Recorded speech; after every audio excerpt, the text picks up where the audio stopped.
morning, video games. Welcome to Filthy Casuals, a podcast about video games hosted by two very kind and extremely knowledgeable boys. Thank you very much for joining us. My name is Tommy Dasilo, and wouldn't you know it, joining me as always. That's right. Just sneaking in, unawares. It's your co-host with the mo-host, Ben Vanel. Sneaking into his own house. Yeah, isn't that a feat? I just kind of went Severance style. I just came to and I was just here in this house. Yes. Didn't know how I got in here. Yeah. And then you just randomly appeared. You just kind of crawled out of that cupboard over there. Yeah, and it's best not to think any further about it whatsoever. Yep, I think we got our way out of that one. Yeah. If you want to think about Severance more, though. Yes. Ho, Video Drone, our Tuesday episode. Every week we've been covering Severance. We've been doing full recaps. Every week we've also had a guest, the wonderful Jen Fricker. Yep. And we've, recapped Severance. We've also started doing The White Lotus, Season 3. We talk about new movies and stuff as well. Yeah, so, it's a good time. It's in this same feed that you're listening to right now. In fact, it's hard to imagine you listening to this without being aware of it. Yes. But maybe you've skipped over it and been like, what? There's some glitch in the system. Yeah. Where just this other podcast is randomly showing up. Yeah, the wires have crossed. Yeah.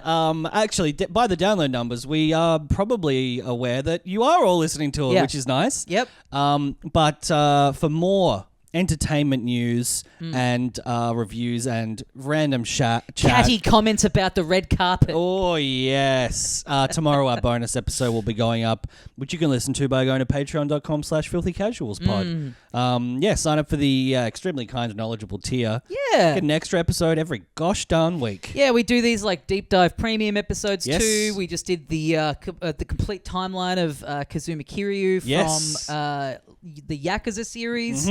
And as is always the case, the stuff that gets the most commentary is something you never could have predicted. A lot of chat about the Lilydale campus where you went to university. Yes. Yeah, I believe... Other people who went there or at least know where it is and have travelled out that way.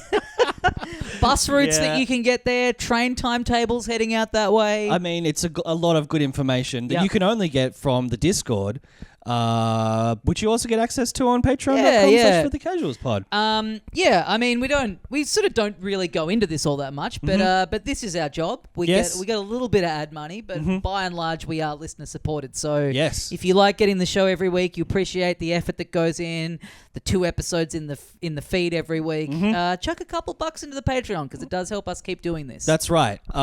It literally allows us to pay rent, buy groceries, and be alive. So it's hugely appreciated, especially we've been doing on the mailbag episodes, which we do once a month. Yep. We've been calling out when people started becoming a patron.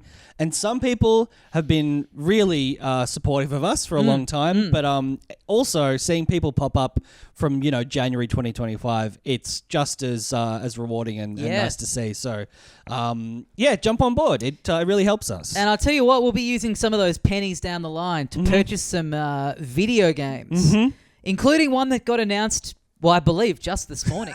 Yes. I woke up to a fresh email in the inbox. Yeah. It's so rare to see a game just kind of like get announced on its own without it being part of like a direct or a big prezzo, especially a game that sort of has this much interest around it. Yeah, I kind of immediately jumped onto Polygon and Kotaku and was like, so what else got? Come on, boys. Give it to me straight. Walking around the Kotaku Australia site. Hello? Does anyone have any answers for me? What? Where is everyone? Hello. Boy, what day is it? Today, why, it's the day Tony Hawk's Pro Skater 3 and 4 got announced. That's right. Remasters of those, which kind of were what we'd been hoping for since the first 2 got released and remastered. I mean, it kind of does feel like 1 and 2 were long enough ago now that it was almost like if they were going to announce to do that, they would have done it by... I kind of had thought, I guess they just don't have any interest in doing it. But, Nope.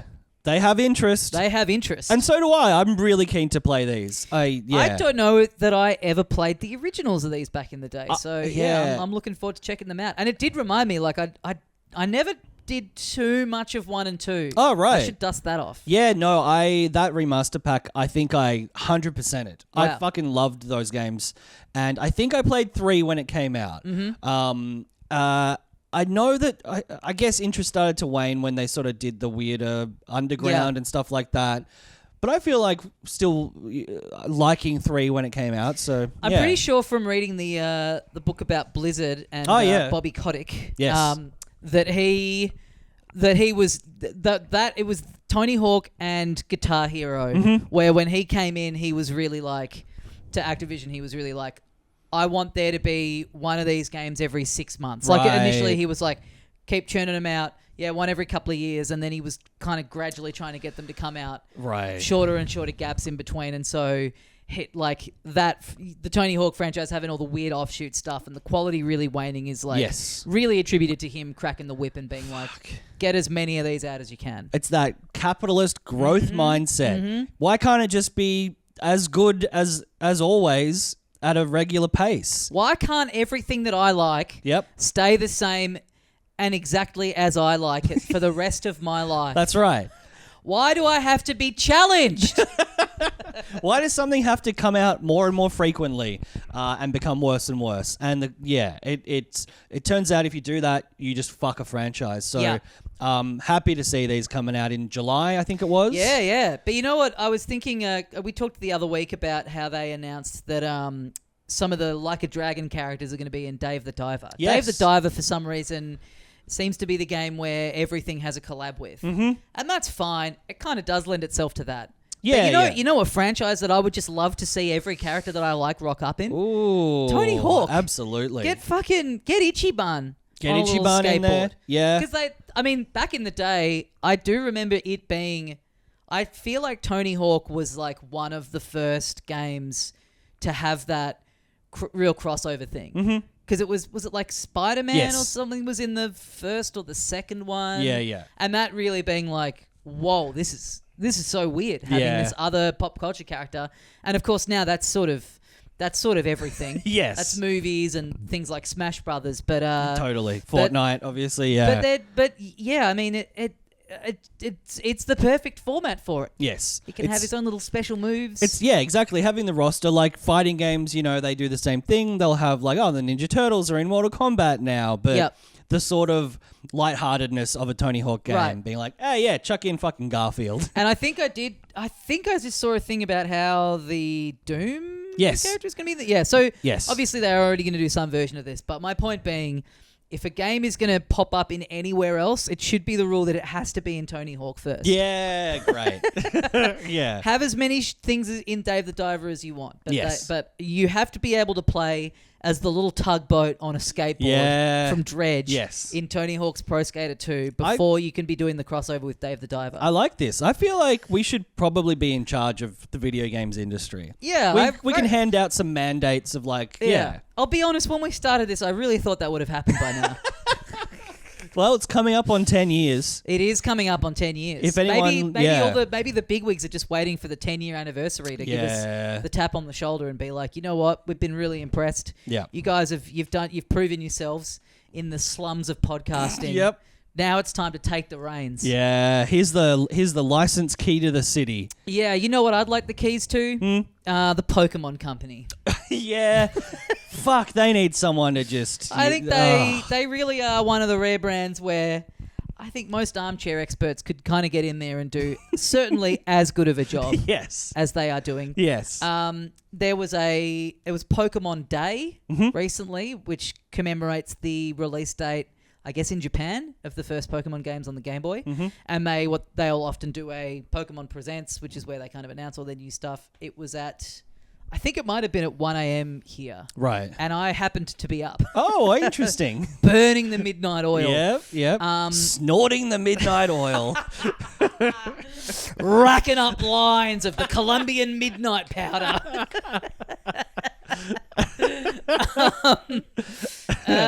The truth of the matter was, it's kind of more pathetic. I was like, yeah, fuck, it's nearly 1 o'clock. I'd better go to bed. And then I was like, if I wait up for another 5 minutes, I can, may as well. I'm going to have to watch it sometime for the pod. Yeah. But it's not just waiting up until 1 and then just getting it all injected into your brain immediately. It's like, this goes for like half an hour. Yes. And especially when because there was all these rumors that they would be doing some like big, like legacy, like a kind of a big reboot or remake of the first gen of games, or some package that has like all of like the first 3 generations have been one thing, and I was kind of like excited to maybe see what that would be. Right.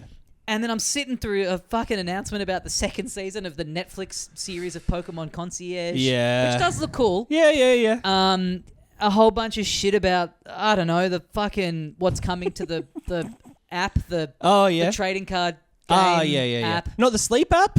Not the sleep app. Damn.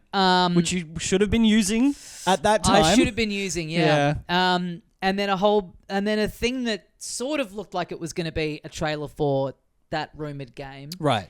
It was like it kind of people through the ages playing the Pokemon game. So it was like, you know, starting with someone on a Game Boy, and then you're like, oh, well, here we go. Yeah. And then what it is it seems like it's just kind of a new version of like Pokemon Stadium. Right. Like it's just all battling, but through that Pokemon Home app, you can import all the Pokemon you've ever caught.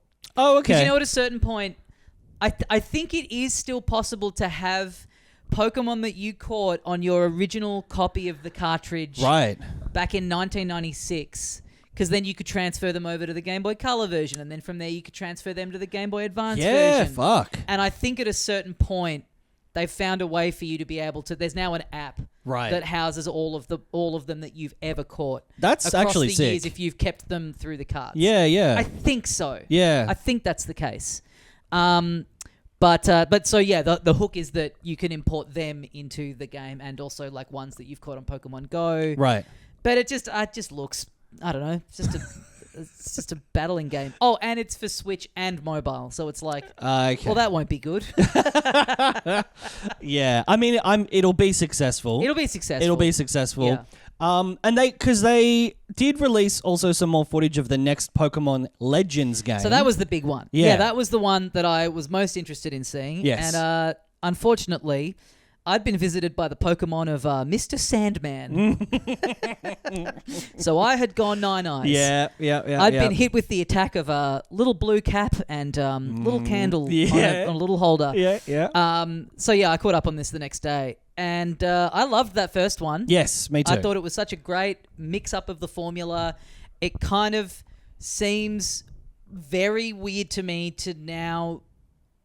for that to just not be the direction that the mainline Pokemon games is. Yeah. Because it is like a fully fledged adventure. It's got the battling. It's got like the depth to it. Yeah. It has more. The combat is more interesting. When they then brought out the next ones that were the open world one that ran really badly and everything. Yep.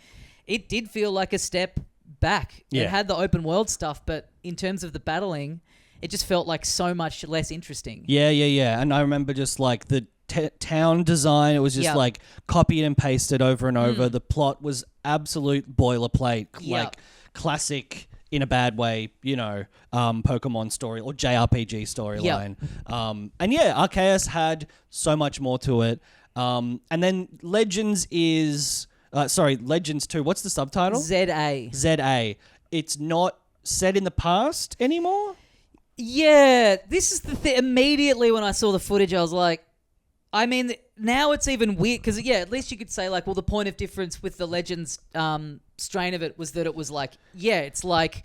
The Pokeballs look like they're steam-powered and shit. Yeah. It's the myths and legends of Pokemon past. Yeah. This, I feel like this is maybe like still in the past, but maybe it's like, I don't know, like 80s or something. Like it's still, the city's very built up and like it looks present day. Yeah. It's like a proper city. It's not like they've gone like... sort of tribal, sort of, hunter-gatherer era to like medieval, to like they've just jumped forward 1,000 years. Which is so less interesting. Yes. It still does position itself, for me at least, as like, well, this will be a better version of, like you said, the last mainline one of like, okay, it's a open world Pokemon game with more interesting variable combat and exploration and stuff. I mean, that's the thing though, like in whatever, because Arceus certainly had the same problems like you talk about that, what was it? No, it wasn't Sword and Shield. Was it Sun and Moon? Sun and Moon? Moon and something? I can't, oh God. No, anyway, whatever it was. Yeah. Arceus had the same problems with just like very generic story beats and of, you know, you're not really propelled by the story of what's going on and really like holding your hand and really prolonged introduction. Yeah. But then when you were actually in it, it was sort of like, well, it's about the gameplay and the mechanics of like ticking this checklist off of like catch 5 of these or catch one of these that's this weight or whatever it was. Was really fun. The sneaking up on them was really fun. And just, the different setting of it and the flavor of that was really interesting.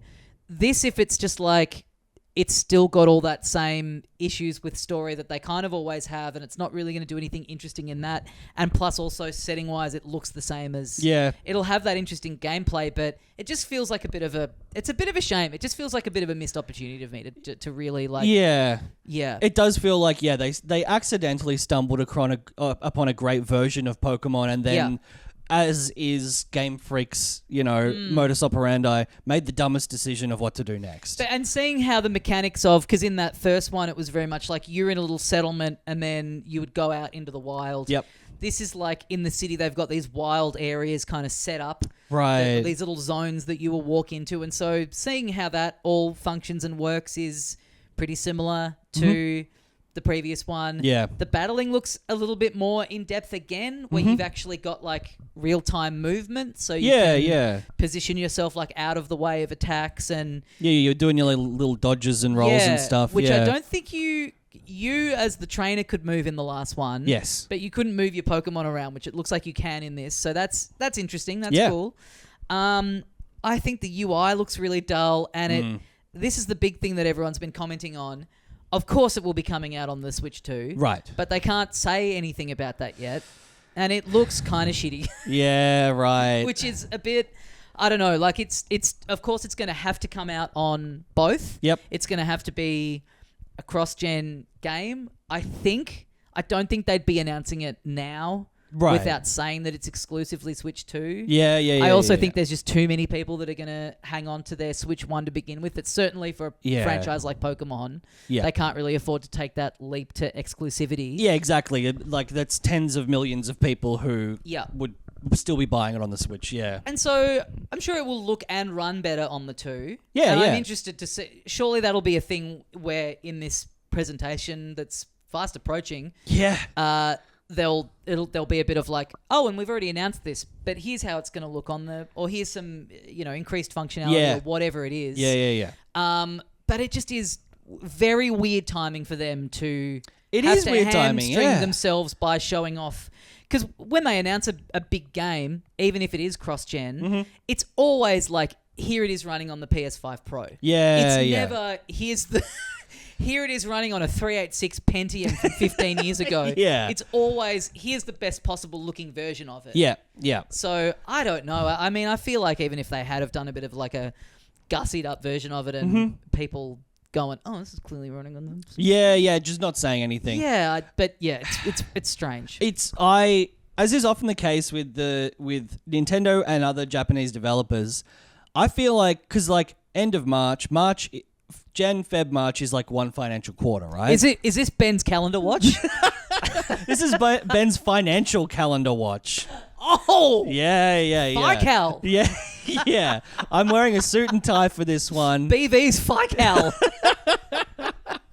I have a suspicion that the Pokemon company is like, man, we got to chuck something out there to make the shareholders happy, to get those stock prices up a little bit. I think it's that, and I think also I do kind of respect this. They're just really like, this is the date of Pokemon Day. This is the anniversary of the games coming out. Yes. This is the day we do the presentation every year. I kind of really respect the slavish. Yeah. If anything, it's like knowing that that's happening and how big Pokemon is for Nintendo. It's more interesting that they don't shuffle their plans up in line with what one of their biggest franchises is doing. Yes, that's a better point. Very weird lack of synergy between these two companies. But then, maybe you get the double hit of like, then it's the 2nd of April, the Switch thing? I think so, because I think people were getting it, hoping that it was the 4th of Feb, because that would have been the dates reversed. Yeah, that's right. You're right. Yes. No, you're absolutely right. Which, is only a few weeks away. And the funny thing is,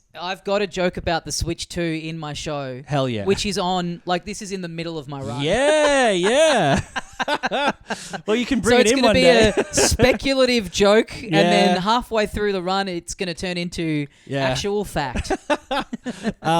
But yeah, I guess you get this little spike of interest around Pokemon Day, like you say, and then if they show off a nice schmick version of it after the Switch 2 has been more, concretely shown, then people get excited again. I mean, the other thing is, of course, Game Freak have it in them to really fuck it up regardless of how good the hardware is that they're making the game on. But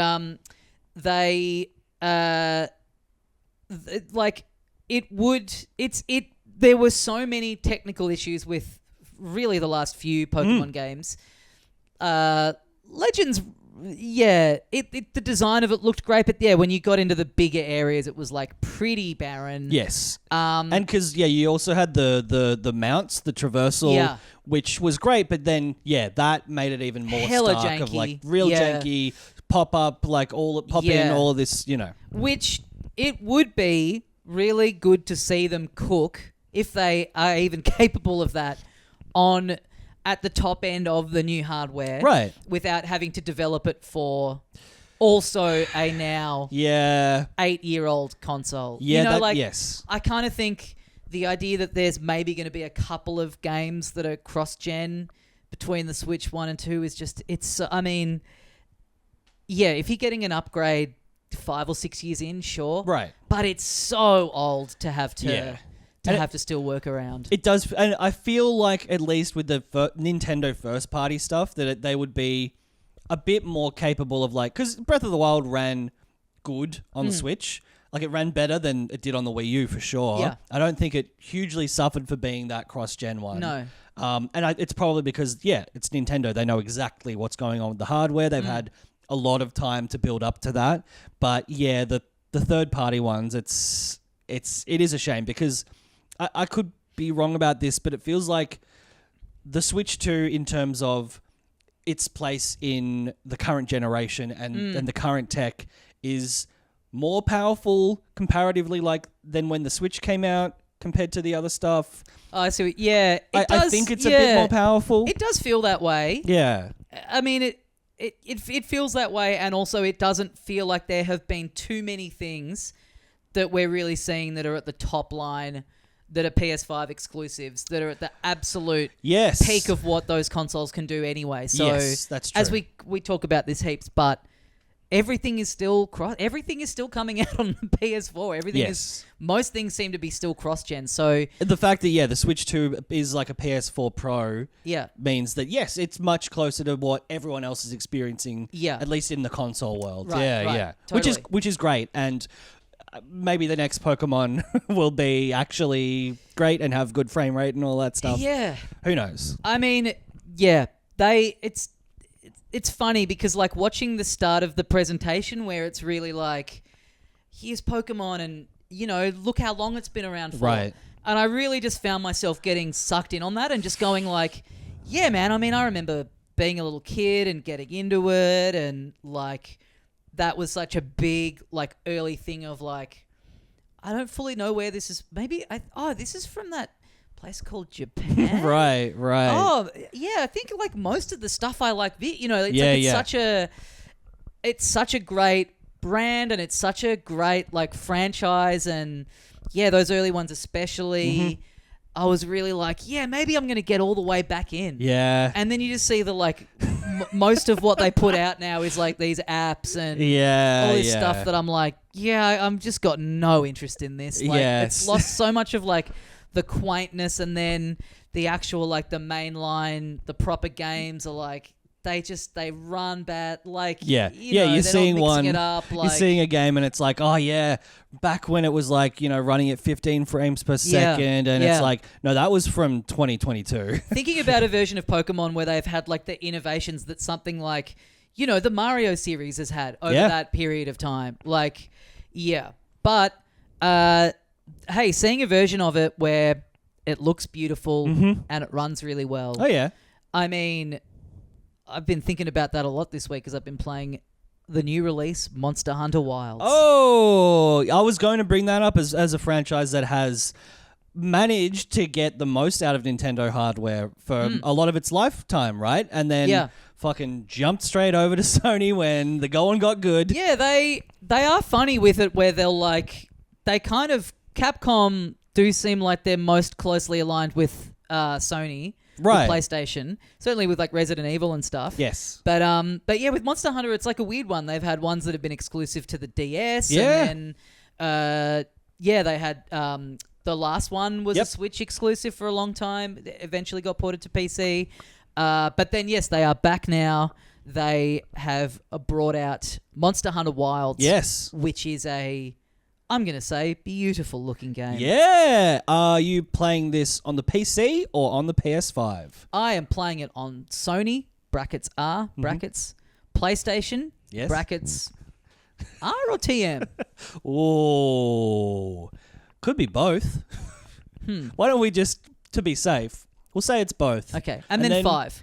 And then a 5. 5's open source. That's right. Yeah. Yeah, that went public domain about 5 or 6,000 years ago. That's that horror movie about the number 5 coming out. Yes.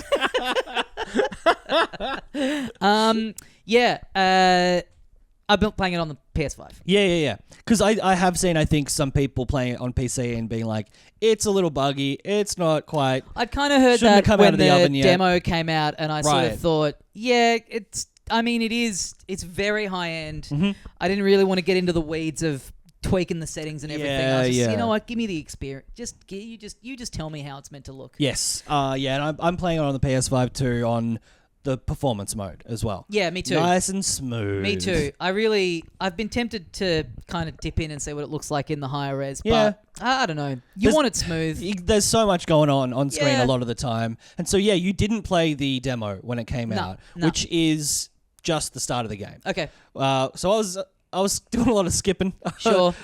And a lot of that stuff early on is sort of like on rails, that big cutscene where you're running through the desert. But then it kind of was handy to replay some of the tutorial stuff because there is just, I've played a bunch of games since that demo came out, and Monster Hunter is such a specific style of gameplay, and the loadouts, the armor, all of that stuff is has so much depth. So it was good to It's refresh. A weird one because I played a bit of Worlds. It didn't really stick with me. Right. I couldn't really get into it, and then I just loved Rise. I played it through to the end. Got really hooked on it, and so coming back to it, it's like, oh yes, I remember all of this. Like I have the muscle memory of what weapon I liked using, the format of the battles. I think I hadn't gotten to the point with World where I was like into it yet. Right. The format of like they take a while, you don't have the health gauge. You chase them across the map. Yeah, all that kind of stuff. I think I still found a little tedious. Right. Rise was like a really good entry point. And also it being a lot more like contained. It was just like, go to this area, find this guy. Yep. So this is more sort of open-ended. Right. But it's weird because it is, when it boils down to it, it is a really simple format. Yes. Which is sort of very obtusely hidden behind an insane amount of menus and stats, and like even things like the amount of items that are available to you and that you can hold are sort of overwhelming. Yes. Even just the screen of where you go to the smithy and you upgrade things are like laid out so complicatedly. Yes. And I know that depth is there if you want it, but essentially what it boils down to is you go out, you find a monster, you kill it, you've got its like pelt and bones and all that stuff. Yeah. You take them, you use that to craft better armor, better weapons. You won't have enough stuff from it to make the entire set of everything on your first run. So that's where the replayability is. If you want to go and hunt another one, then that should give you enough thing to get the complete set where you get a set bonus. And so that each new monster you're introduced to is going to give you stronger stuff to be able to make, to go out and hunt bigger monsters. Yeah. That's literally it. It's such a simple loop, but you go onto the screen to just like build the armor, and there's like 1 billion stats on there that it's kind of it's kind of impossible to make hide nor hair of. It's very that is similar to something like the FromSoft games where you're like the level up screen, you're like, okay, so if I put a point into dexterity, that's going to raise like my dominant weapon, but it's also going to make me more and if you want to, and like that, those games I did heavily get into sort of like not min-maxing, like because people really like game that as they should, but I tend to play it a bit more naturally of like, well, I think I want to be more agile, so I'll put a point into dexterity, or like I think I want to be I guess with Monster Hunter there's a bit more of like, well, the next monster maybe has like fire attacks. So if there's a possibility to make an armor set that is resistant to fire, I'll give up, a bit of the overall damage reduction. Sure. And so it's a bit more tactical. Yeah, you're right. You can just be like, next monster is bigger. So when I kill that one, I'll use it to make better armor. Yeah. And then I'll fight a bigger monster. It almost does need, like, when you're setting up the game, you when you first turn the game on, you go through a kind of crazy number of settings. Like it even gets you into like the accessibility settings. Yeah. The thing that's usually just like, I'll go hunt this out if I need it. It's like making you go through all of this as you turn the game on, including a thing that's like the size of the stuff on the screen for if you're playing up close against a monitor, or if you're like just looking at a TV. Yeah. It almost does need some version of like, because if you follow just the prescribed route of the game of just like the like story, I get it's like 15 hours long. It's not like some 100-hour like massive expansive thing. That stuff is there if you want to dig into. It almost does need an option of just like, hey, I'm happy to just play this at real surface level. Yeah. So just give me some menu options that are just really cutting it back by half. Yeah, that's a good point. Yeah, dumb person mode, which I would play this on. It's funny because it is. Yeah, I think it's really like. I think it's something that the series has always seemed kind of impenetrable to a lot of people, and I felt that way for a long time. And then it's not. It's super video gaming. Yes, it's super just like.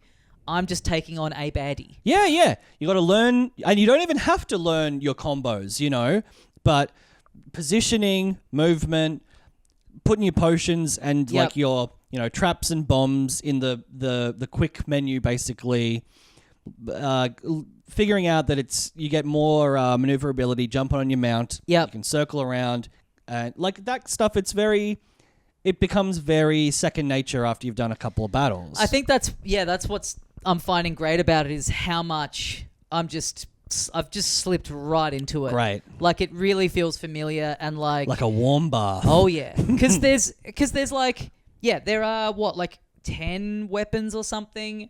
And again, a bit more maybe. If you're hardcore about it, there are ones that are like more difficult to use, but the rewards are higher. Yes. And what I've heard is that I read one review by someone who like loves the series and played all of them. A bit disappointed at the length of the actual main campaign. Right. But I mean, I personally am fine with that because it is just the same loop again and again. Yeah. With some escalations and some interesting kind of stuff happening in different environments and all that sort of stuff.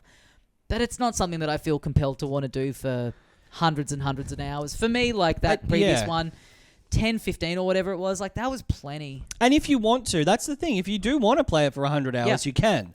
There are the contracts, there's replaying the missions. There's getting every set of armor and then upgrading it. There's co-op obviously. Like that is a significant aspect of the game that I probably won't really tap into. You can do sort of like a fake version of it where it'll just bring in AI. Yes. You can basically send a flare up to be like, boys, I need my wolf pack. Yeah. And people will come in. So like it might be, if you're online, it'll be real people come in to help you out, but it'll just send in computer players. And like, it's still fun doing that with because they're all talking to you. They're like, all right, yeah, here we are. Let's get them. Yeah. And it's pretty satisfying. Yeah. Having your 3 boys show up and just fuck this big ape up with you. Yes. Which, again, similar to FromSoft, if you don't engage in the online mode, then you can have you can summon just AI characters, and it's the same thing of like, great, this adds a little complexity.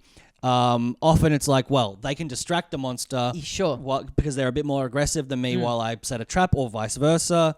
So that also is in there. But yes, if you want to go full multiplayer, do all the contracts, like do all the armor sets, master every weapon. Yes, yeah, exactly. It's pretty limitless in terms of hours. It plays so differently depending on what weapon you're using. Yeah.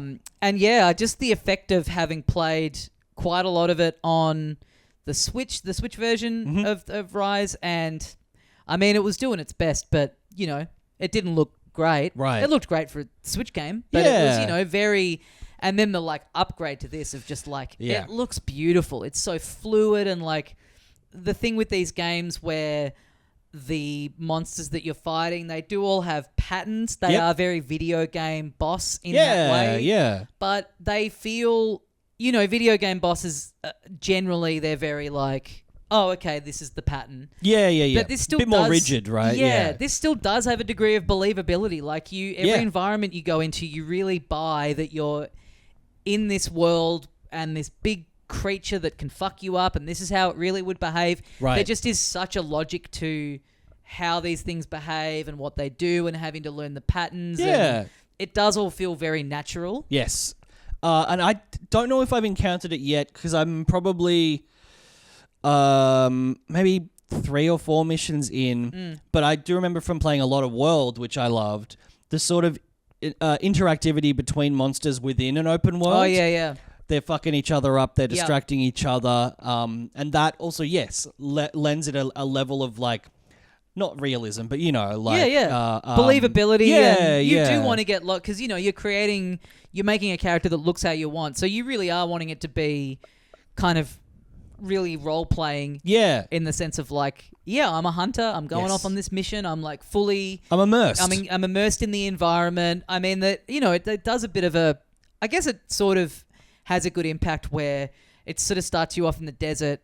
It's pretty, pretty drab sort of landscape, and then second sort of area you go into this forest, and it just looks beautiful, and just the that being a real point, a couple of hours in where you're just that ramp up visually and in terms of the vibe and the immersion, and just really going oh, I'm in. Yeah, it gradually drip feeds the other members of the camp and stuff. Yeah, obviously, you start off with a few people and you have to rescue your support team at one point, and then you get more options within the camp, and that sort of slowly builds up. The way it's got that real thing that Capcom do so well, that line between taking itself so seriously, but then also being some of the stupidest shit you've ever seen in your life, where I don't know what it is about these games, I can never, even when I'm in the middle of fighting them, I can never recall what their fucking names are.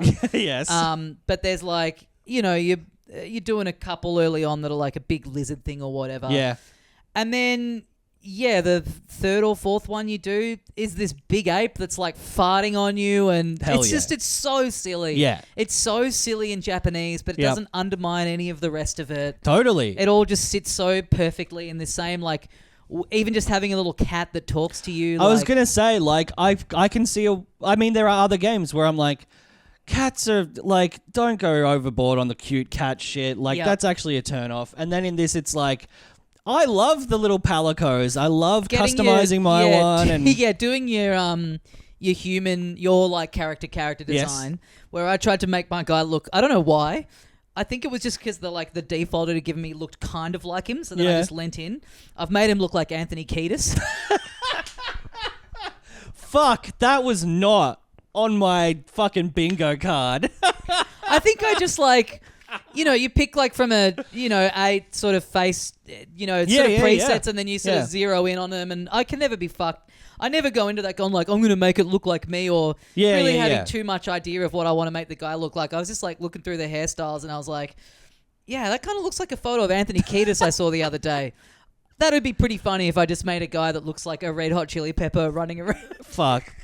Got my lungs again, I'm gonna put it in ya. Yeah, I've given him I've taken some liberties. I've given him pink hair, but he's got he's kind of got the wiry frame. He's got the moustache, and then he's got the really long at the front, short at the back.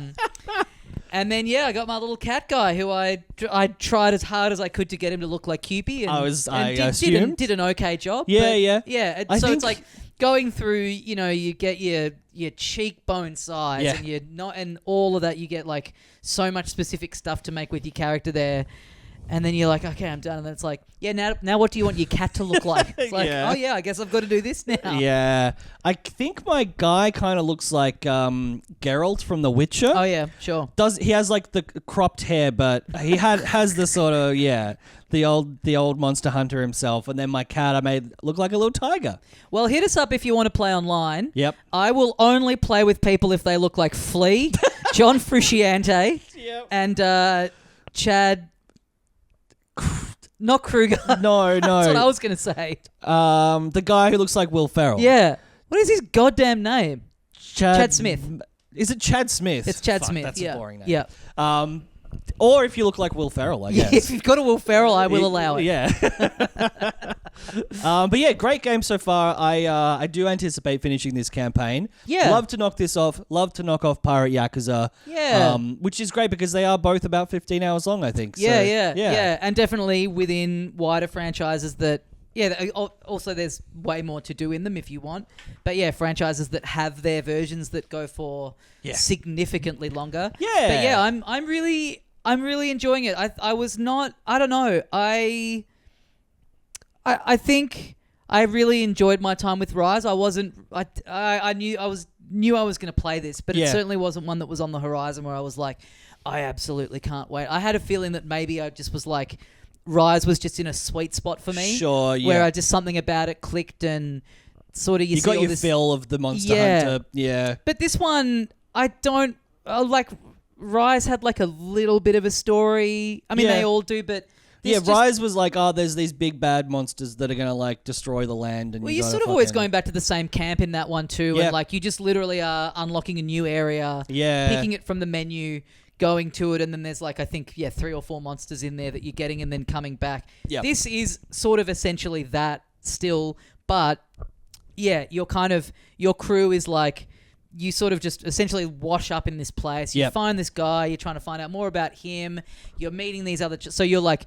it's not like strictly open world, but it is a lot more like organic in how you like move around all these different areas. Yeah, because I think the basic narrative at the start at least is like your job is to research this area, and you got to save some people over there. Yeah, and obviously, you're right. That lends itself to being much more sort of free form feeling a little bit. Yeah, and your crew are cool. Like it's the characterization of everything is really nice and like. Yeah, it's all quite boilerplate stuff of like, oh no, they're gone. We need to get them before we can go and do this. Yep. But it does it in a very charming way. And just that thing of going from one area to the next and seeing the escalation and how nice it looks. It's like, oh yeah, I'm excited to fill out this whole map and kind of see how it all looks and. The different areas and how they all interact with each other and I know like people complained, maybe you were one of them, about sort of in the God of War games, especially the reboot, how getting equipment and stuff, it just kind of felt like number goes up by 1. There wasn't a lot of, it didn't feel like you were genuinely customizing so much. But I do tend to just lock into that stuff. That is the sort of the Moorish sort of like, I've just got to get a bigger one. I've just got to get a better one. And that stuff is present in Monster Hunter for me already. They do it really well. Yeah. It is hard though in a game like this because like number goes up by 1 and if you're just kind of barreling through the campaign, it's like, well, also strength of monster go up by 1. Yes. So it's more like of an essential thing rather than like to sort of get the most out of that. It does feel like you do need to be going back and going, right, all right, you know what, I just want to have the completionist thing of getting all of this armor, so I'll go back and get one of those lower level guys from earlier and just absolutely fuck his shit up with my like level 8 axe that I've got now. Yes. But yeah, I'm really enjoying it. Yeah, me too. I have also dipped in on the Steam Next Fest. Okay. I believe it's done now. It's gone. It's gone. It's over. You had your chance. Yep. I got in on the last 24 hours. You turned up just for the headliner. Yeah. You drove in at 5 p.m. I got stuck in traffic, I will say, on the way out. Stood up the back, drinking a solo and watching Charlie XCX. And it was thanks to, some people on the Discord tagging me and being like, hey, you should check this out. I've been playing this. You might like this. Ooh, a little tag. I love a little tag. I get anxiety about a tag. You're like, what did I do? Yeah, I always say, oh God, what's this going to be? They want me to fix something that I don't know how to fix. Yeah. What fact did I get wrong?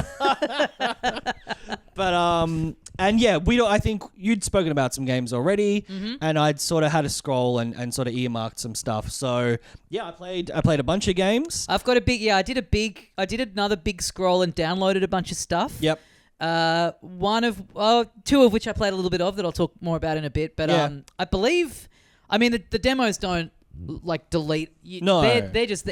I think some of them do. I think most of them do still stick around for a bit, right? I think so. I guess some of them might be like, hey, the timed. Yeah, like we're going back into development, so you know. I have a feeling that maybe last time I went back after Next Fest, and a bunch of them were still there. So yeah, right. I think it is more just about like, hey, get your demo ready to put up around this time, and you'll get more eyes on it rather than just having to kind of fight against the tide of every bit of news announcement. But this is all to say, still worth having a look if these sound good to you. And even though the Next Fest's not on anymore, because the demos might still be up there. Yes, that is very true. So did you get a chance to play Promise Mascot Agency? I played the very beginning of it. Yeah, okay. Enough to get sort of a bit of a general flavour, but I didn't get too deep into it because I loved the previous game that this team made called Paradise Killer. Yeah. Did you play that? Yes. Yeah. And this feels like, more of their very weird, idiosyncratic style. Yep. In terms of characters, story, worlds. Yeah. Even just because that game was like a first-person detective game, but like a kind of point and click where you would talk to people, but the people were like these kind of like cutouts. Yeah. Sort of anime illustration style, which was like a cool style, but it did look it was clear that it was done. It felt like it was done more for budget than. Yep. But this is all polygon. Like it doesn't have any of that kind. It does feel like they've kind of leveled up a little bit in terms of. Yeah. And so they do have like the character portraits during dialogue, which are just better versions of the illustrations from Paradise Killer. So if you haven't played this game, it is an open world game where you play as a disgraced ex-Yakuza. And there's a lot of quirky shit going on. Uh-huh. It's not a Yakuza game though. You move back to your old town, and you're working out of this ex-love hotel. Yes. As a management agency. Yes. For mascots. Yeah, and the demo does skip all of the start of the game. Yes, that's right. It basically drops you in. It gives you like 4 pages of text explaining what's happened. Which I really liked for a demo. Yeah. Just going like, hey, look, when you play the full game, you get this real gritty noir kind of setup. We just want to show you the actual gameplay. Yeah, and so you're dropped in. I think all of the movement, you're driving around. I don't think you like get out and walk around. Yeah, not in it. No, in the bits that I played, there was no walking around. But you're basically paired up with this a big pinky. Yeah, pinky. Just the tip of a pinky finger with a big nail on its fucking head, which is gross. What's he? Oh, it's sort of on his back like a big shell. So the front of him, you look at him and he's just kind of this lump. Yeah. And you're like, what's this? And then when you see him walking around, it's like, ugh, it's a big fingernail. Yes. What's his story again? He's disgraced because he like ruined the mayor's kid's birthday party or something like that. Yeah, and so he's ended up running this shitty love hotel, which, I think is at this point like non-functional. And that's like your base. So like when you're, kind of assigning jobs and doing all this kind of stuff, it's kind of panning around all these different rooms in the love hotel. Yeah, which I really liked, and I love how it looks. Yeah. There is an option, which I did end up switching off. It's presented in a kind of retro, like maybe desaturated colors, a bit of like that chromatic aberration where it's like the sort of rainbowy sort of TV flickery effect.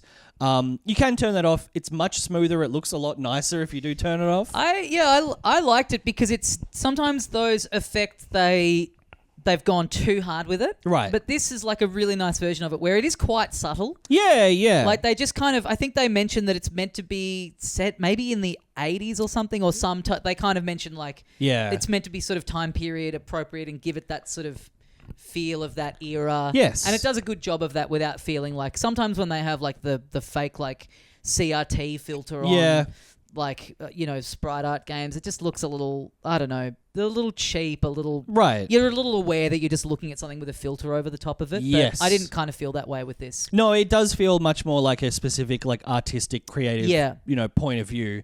And it does look great. I just turned it off to see what it looked like, and it also looks good with it off. So it's, it's up to taste. But yes, the gameplay, you basically start off by... reviving the Mascot agency. Mm-hmm. So you need to go and find a mascot. You're driving around the town, and you bump up against the little mascot. You go to the icon. You click, let's go. You have a little chat, and oftentimes the mascots are like desperate for work. Mm-hmm. And initially you can basically assign them sort of regardless of their strengths and weaknesses. Like it is very early on, and I'm sure that will become more complex. But yeah, you recruit mascots. You go talk to the guy who like runs the retail center.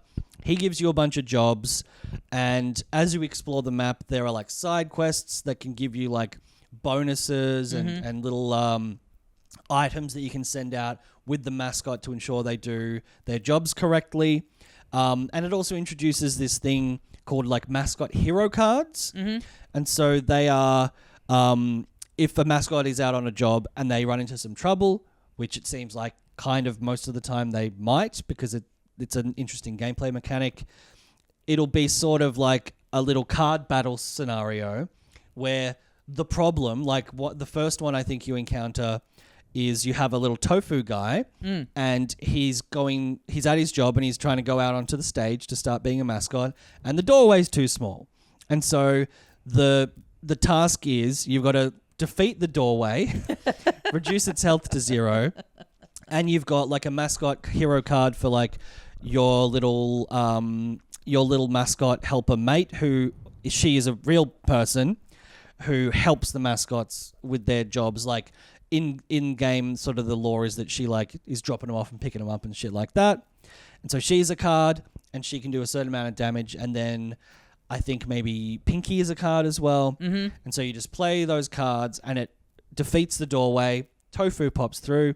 Mascot job complete. Yep. And so yeah, these are all very like simple introductory versions of I think what will become possible to fail later on. Yeah, and when you're recruiting them, you get like a screen where you have to kind of choose your like what the incentives you're going to give to the mascots are. So like you can go more of a pay split, time off, and that'll kind of determine how interested they are in taking the job. Yep.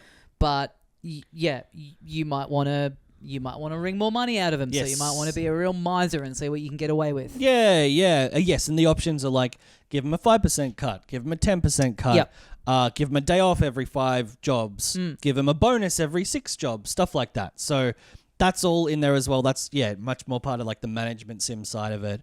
And then there's this, kind of silly story of you want to like...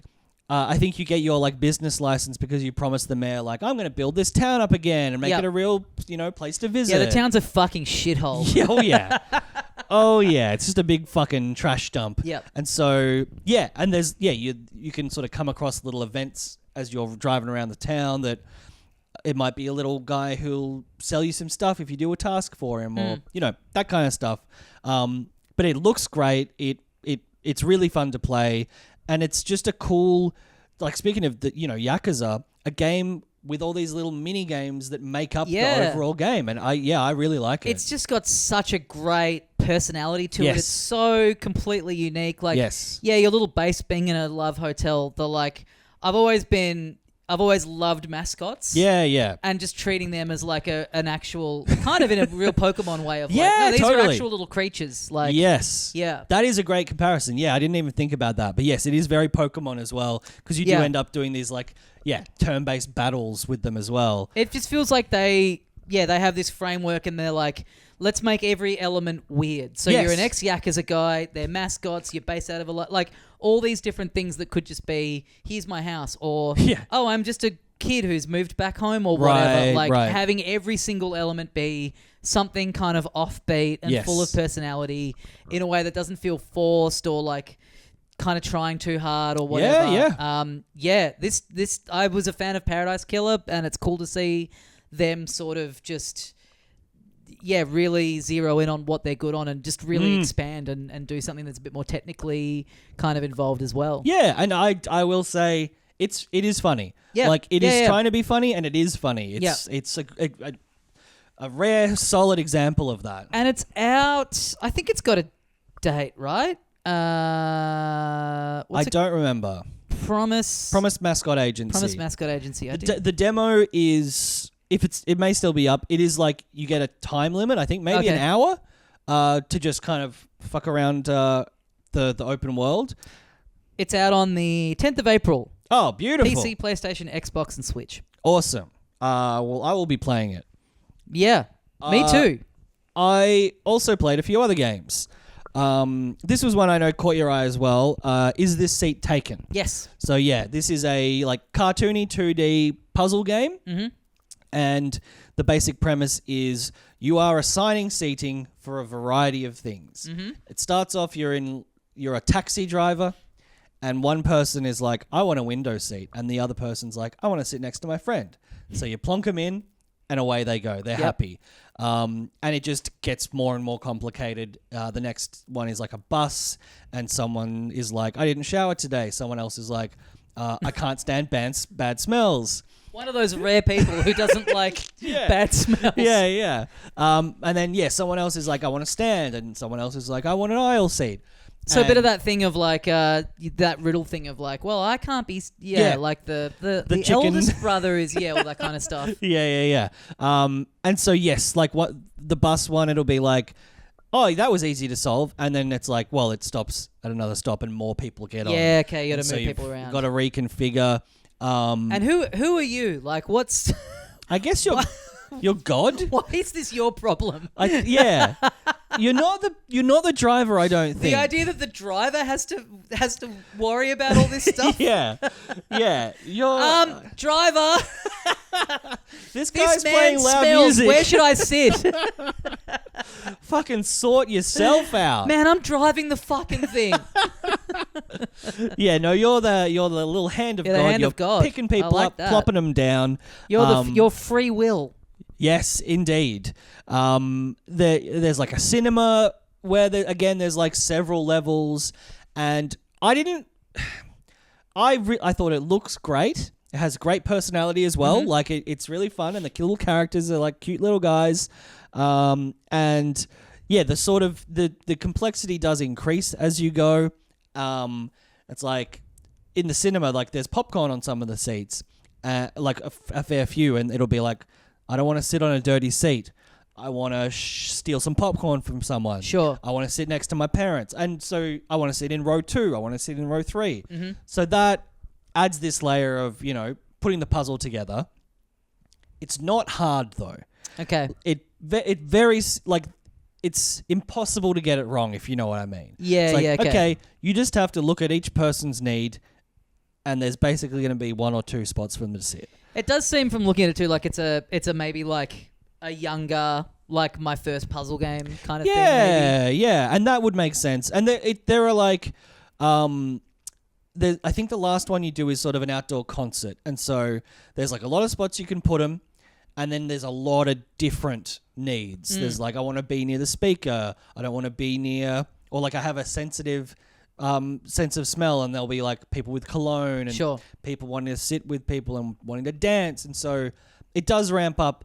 Again, there's only one solution, so there's a very limited sort of actual use of like logic or deductive reasoning or that kind of stuff. But like you say, maybe for someone younger, someone who maybe isn't much of a gamer, it has like that such a nice warm look to it. I did enjoy it. It's just not super challenging. Maybe in the full game, it's going to ramp up a little bit more as it goes on, potentially. Which I would like, because I do think like the way it plays, the feel of it, the look of it.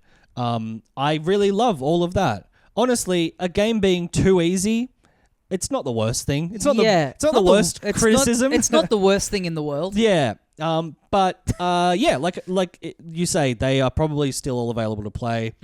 Give this one a crack. Yeah. It's a cozy game. Yep. It's not Elden Ring. Yeah, sure. Yeah. Did you try out any other? Yeah, I played a game called Haste. Let me yes. just quickly look this up and see if there's a release for this, because it seems pretty far along. Right. And I really enjoyed it. It is...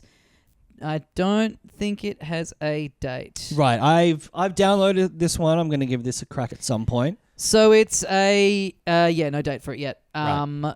But you can still get the demo. Great. So this basically, I think the easiest way to sum this up is, what if a 3D Sonic game was actually good?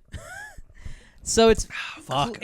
And I really think that's been their kind of inspiration going in. Yeah. So it's like... It's like an endless runner, right? Sort of? Kind of, yeah. So it's like from behind...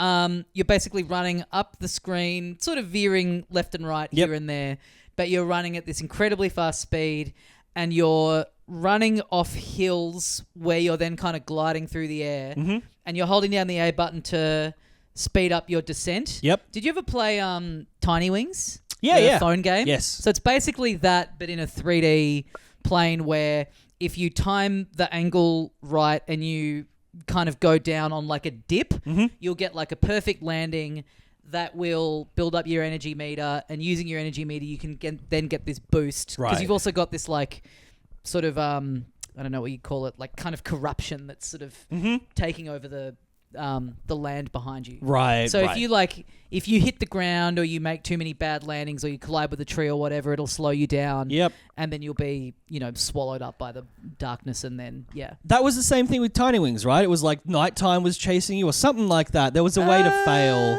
I think there are definitely yeah. Like endless runners, like temple run, stuff like that, where it's like you're outrunning something. Yeah. So it definitely it does. It kind of does have a bit of that sort of mobile game feel to it, but the personality of it, the music, there's little bits in between where your character's kind of interacting with the other characters, and all that, again, told through kind of 2D static drawing, interacting. And then, you'll do like a boss battle where you're kind of in a more open plane, and there's like a big enemy that's kind of off in the distance, and it's like shooting stuff at you that's sort of impacting the environment that you've got to dodge.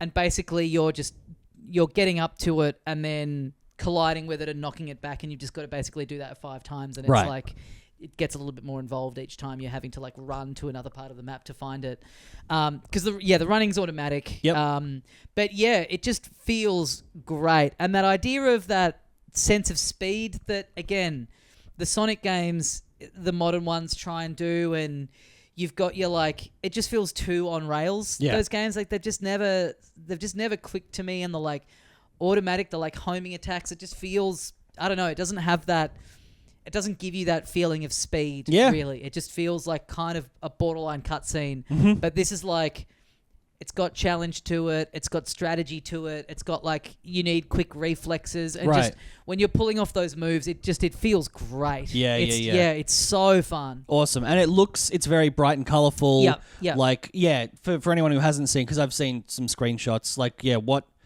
what's the best comparison? I mean, it is like a Sonic game, right? Like it does look a bit kind of Dreamcast era, that sort of character design. It's like a lot of like the main character is like a sort of purple. Is that the main character? Yeah. There's like a lot of obviously like bright blues and greens and like it's very nice and bright and colorful. Yeah. But it's really satisfying to play. I'm going to play it later today. Check out the demo. Haste, that was called. Haste Broken Worlds, I think is the full name.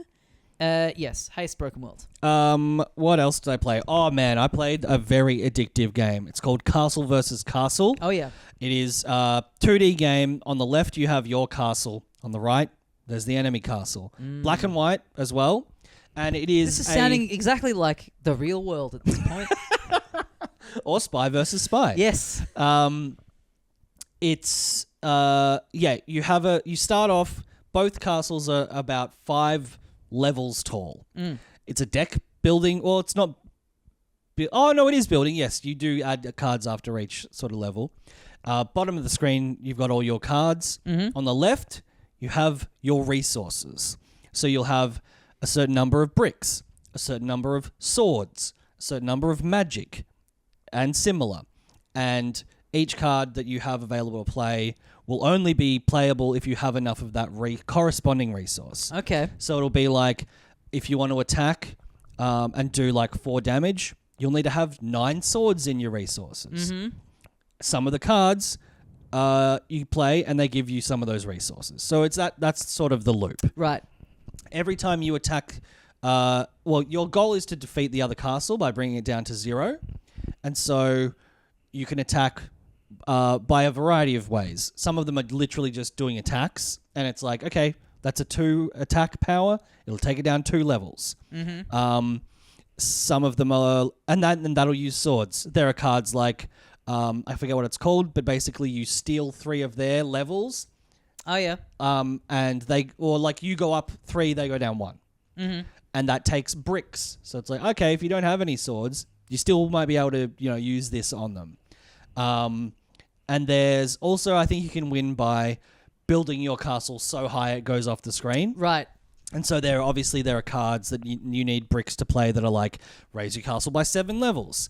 And obviously at the same time, it's turn by turn. The enemy's doing the same shit. They're trying to take you down. There are cards that you can play that are like block cards, so the next time they attack, that gets blocked. But it is, it's basically, and every time you play a card, you draw a new one.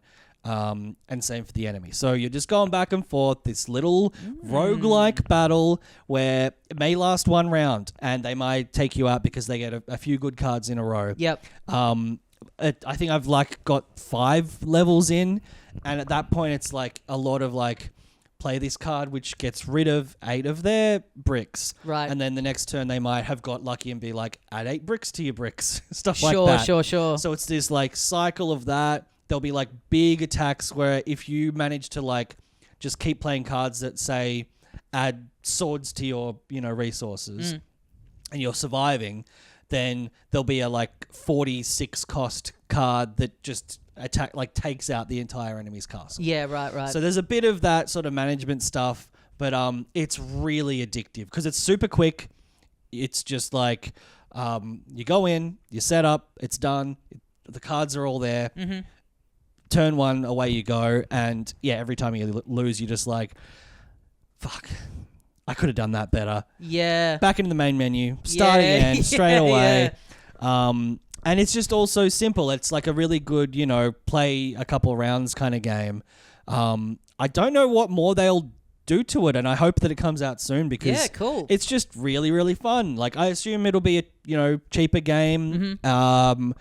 Very small development team if it is more than 1 person, but just a really good mixture of mechanics and a fun little deck building combat game. Cool. So that is Castle versus Castle. Yeah. It's like you'll know immediately if you like it or not. Yeah, nice. Did you play any others? That is it for me with the demo so far. Got another few sitting there on the on the 2-play. Yeah. Yep. I've got one more that I'll mention. Okay. It's called He Is Coming. Go on. Why'd you leave a gap there? Why did you pause? So this is like a real retro style game, real like 8-bit graphics. You're sort of like top down on a sort of like Vampire Survivors, that kind of view, but you just move like 1 square at a time around these sort of paths where everything else is shrouded in kind of blackness. You're a little guy and you'll sort of come across a square that looks like a little treasure chest, and it'll be like, hey, do you want to like, out of these 3 options, what do you want? And it'll be like a better weapon or some armor or whatever. You'll be walking around. There'll be little enemies as well that you can either battle turn by turn or just auto battle. So it'll just figure out, your stats and stuff. And all the while, as you're moving around this map, exploring, at the top there is like a day to night like little spectrum with each time you move one square, it progresses. And at the end of that line is the boss. Okay. And so your goal is basically to explore this map, pick up items, and a lot of them are like regenerate health after every turn, or like, regenerate 1 health after every turn, or this sword has good power, but it will take 1 of your health off every turn, or if your enemy has more speed than you, then you will gain 5 armor. Things like that. Yep. The first run through, you only have 4 options in your inventory plus a weapon, and you will go around exploring them, basically kind of deciding, should I replace one of these with this better? Like, is this better? How am I going to tackle this? And then when you get to the boss and time runs out, it just, wherever you are on the map, it sort of goes, blah, blah, blah, blah, blah. You're in a boss battle now. And now you're in like a turn-based battle against this bigger enemy, utilizing all of the items that you've acquired through that run, and hopefully you beat them. Right. And if you beat them, you get back into the map, you've got another 2 slots on your inventory, and the next boss is going to be harder. And yeah, it has a great sort of old school feel, very like, what was that game that I really... Loop Hero. Oh, yeah. Loop Hero. I was thinking that as you were describing it. It's very similar vibes. Slightly different gameplay, but yeah, very much in this... You could have a double feature of Loop Hero and He Is Coming. I just, as you were talking, and I was like, yeah, this sounds like Loop Hero, and then in the back of my head, I was like, I got to play Loop Hero again. I haven't picked it up in ages. Oh, same. Such a good game. Yes, yeah. And that was the first thing I downloaded when I got my PC. Yeah, fuck, that's right. I can play this game that looks like it's from 1986. Exactly. But yeah, this is very similar vibes, similar visual style, but yeah, slightly different. And it's fucking fun. I really enjoyed it. Cool. And I think it is a roguelite in that, maybe this is just Rogue, where after a run, if you like, I think after you get to the next boss for the first time, or if you achieve certain, variables, you'll unlock like a new item that you can pick up next time. Oh, sure. So I don't think anything apart from that is like persistent through the runs, but yeah, it's great. I think you'll absolutely know if you like it from the sound of it. It's very Loop Hero adjacent. And I don't know when it's out, but I really, really enjoyed it. Cool. He Is Coming. I really enjoy it when He Is Coming. Yeah, okay, nice. And there's nothing more to say about that. Why would there be? Couldn't tell me. Well, that is going to do us for another episode of Filthy Casuals. Thank you for joining us. Yes. Get on the Patreon, as we mentioned. Yep. Support the show if you like what we do. Very much helps us out. Exactly. Get all the bonus content. Yeah. Thank you for listening. We will see you next time. And as we say here at the end of every episode of Filthy Casuals... like coming, like calm. Like a man spoof. Like a man spoof. I get it now.